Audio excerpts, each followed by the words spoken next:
All right, movie review for Cat People, starring Natasha Kinski, Malcolm McDowell, John Hurd. Really good cast. And a woman who was orphaned from a young age finally reunites with her older brother. Matters start to go awry when she slowly discovers the true nature of her family. So 1982. I guess when this movie came out back then, I think it bombed. It didn't get good reviews. Let's see how much it made. Okay, budget 12.5 million, box office 21 million. It's directed by Paul Schrader. He's done a lot of different stuff. He's done a lot of stuff.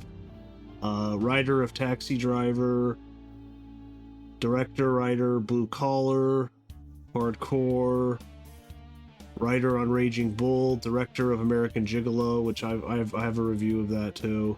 Writer of American Gigolo. So just he did tons of stuff. Worked with Martin Scorsese a number of times. I've always heard of this movie. It has a cult following, and I did enjoy it. I haven't seen the original. There's a 1942 movie that this is based on. It's a remake. I haven't seen it. It's a very well regarded movie. But the thing I liked about this movie was the style. The very stylish movie. Seems like there's like little to no score except for a David Bowie song, which is really well edited in the movie, I thought. It's that song "Putting Out the Fire with Gasoline." And but this is a weird movie though. It's a very weird movie, because I mean, this movie kind of reminds me of Wolf, the Jack Nicholson movie. Now, I don't know if this was an influence on them making that movie.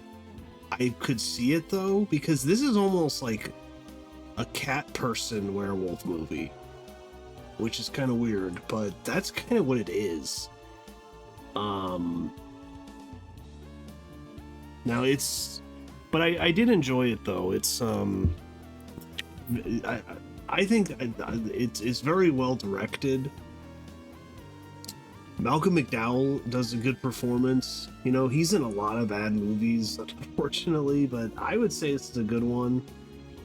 And basically, he is the brother of Natasha Kinski.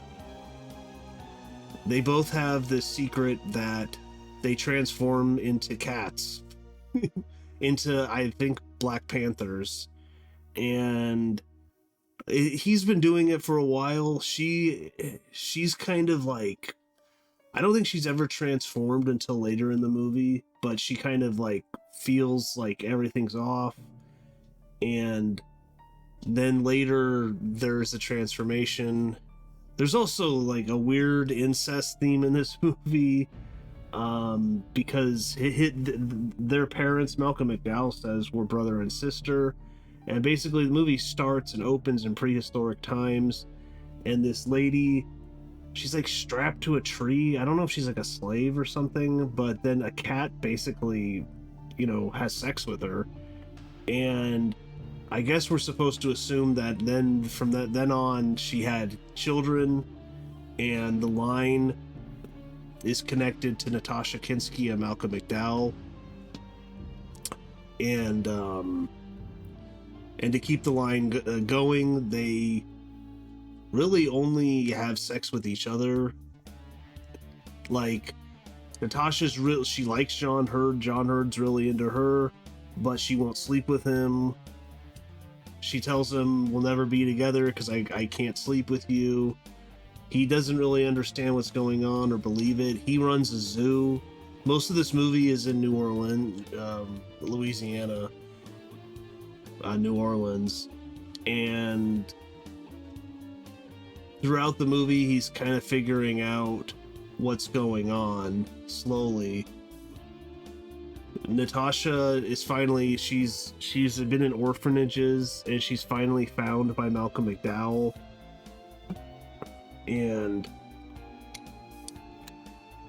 she goes and stays at his house, and then he starts acting very strange and weird, and he starts like hitting on her, and then he kind of disappears because he goes to like a prostitute, but he transforms into a Black Panther.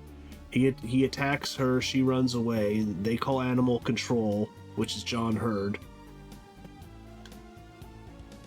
And Annette O'Toole also.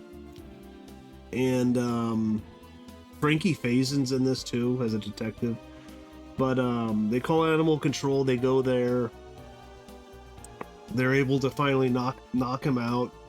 They shoot him with like knockout serum, and they bring him to the zoo. Some people want to just kill the animal. He won't let that happen. And then later, Natasha's able to get a job there. She starts kind of flirting with John Hurd. John Hurd's also in a relationship with Annette O'Toole, so there's a lot of tension there. And then the Black Panther goes crazy and bites one of the guy's arms that works there, actually rips his arm off. Pretty brutal scene. And then that Panther is Malcolm McDowell. He's able to escape. He transforms back into his human self. The transformations it's kind of an interesting way to do them. I thought it looked okay. They don't really show that much, but like they show the Panther kind of breaking out of their hands with the claws coming out of their fingernails, and I thought that looked okay. Some of the movie you could kind of laugh at though a little bit, like Malcolm McDowell kind of jumping on a balcony like he's a cat. There's a lot of like weird cat things going on in this movie, which you could kind of laugh at.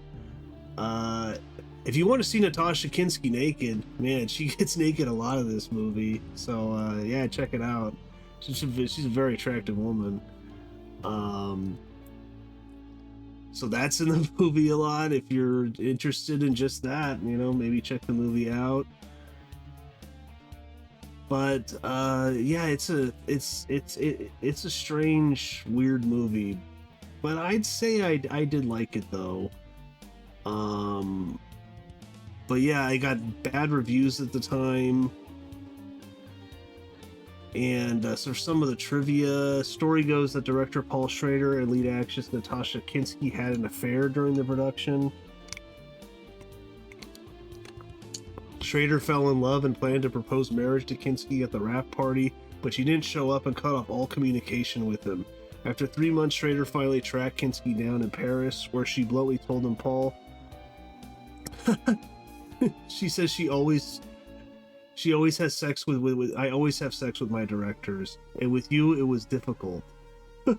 Kinski refuted the story in a 2001 interview with the Daily Telegraph. Wow.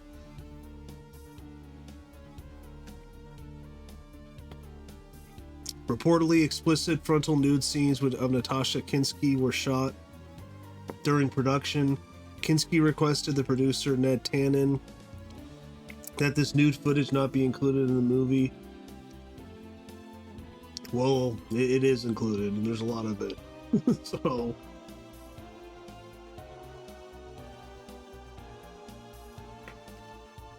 in one of this movie's deleted scene, Natasha Kinski's real-life mother played her half-cat, half-human mother. By his own admission, director Paul Schrader says that one day he got so stoned on set that he refused to come out of his trailer. A whole day of filming was lost.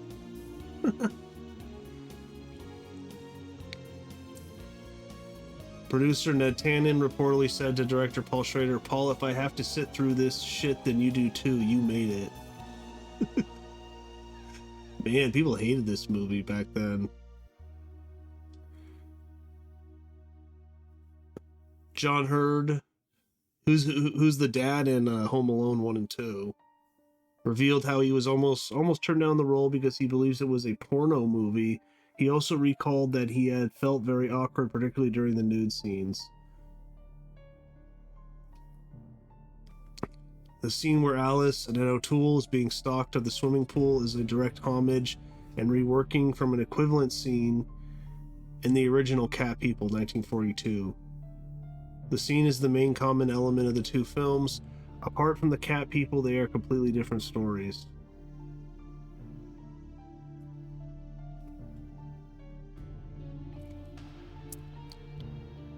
Bo Derek was originally scheduled to play the role that eventually went to Natasha.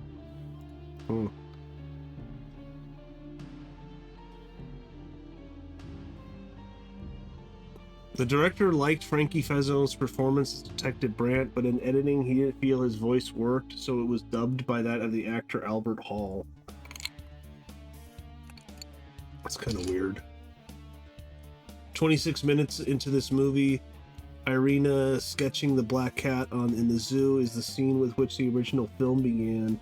The only similarity between the scenes in the two films is that it's the same location, albeit hours later, that she meets the leading man.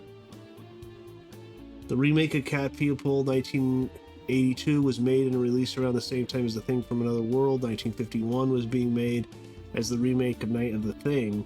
Both originals were horror movie classics from RKO Studio. Both were very loose remakes indeed. Both were extremely expensive, where the originals have been very modestly budgeted. Both were critically reviled, whereas originals had achieved classic status, and both were gigantic box office failures. Malcolm McDowell was reluctant to make the film at first because he recalled the original film as not being very good, but was convinced by Schrader's take on the material with its focus on the erotic horror elements. So Roger Ebert gave it 3.5 stars out of 4, so he liked it.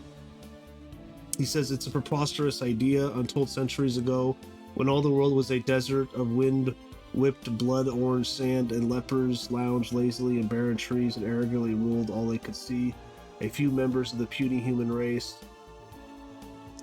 of human beings made their own accommodations with the fearsome beasts. They sacrificed their women to them, and the lepers did not kill the women but mated with them. From those myths of prehistory, the race they created lives today, called Cat People.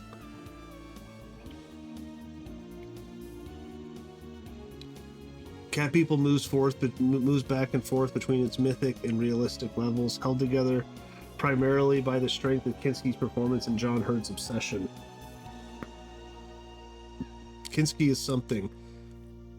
She never overreacts in this movie, never steps wrong, never seems ridiculous. She just steps on screen and convincingly underplays a leopard. Hurt also is good. He never seems in the grip of an ordinary sexual passion, but progress, one of those obsessions men are willing and often are called upon to die for. Cat People is a good movie in the old tradition, a fantasy horror film that takes itself seriously enough to work, has just enough fun to be entertaining, contains element of intrinsic fascination in its magnificent black leopards. Oh, it's a black leopard, okay. I thought it was a Black Panther, and ends in one way just when we were afraid it was going to end in another. So, yeah, he liked it. I don't know if I give it that high. Probably just give it like 3 stars out of 4, but I mainly like it for the direction, I think. Even though kind of Paul Schrader seems to kind of like talk crap on what he was doing, but I mainly like it, yeah, for the direction and the style.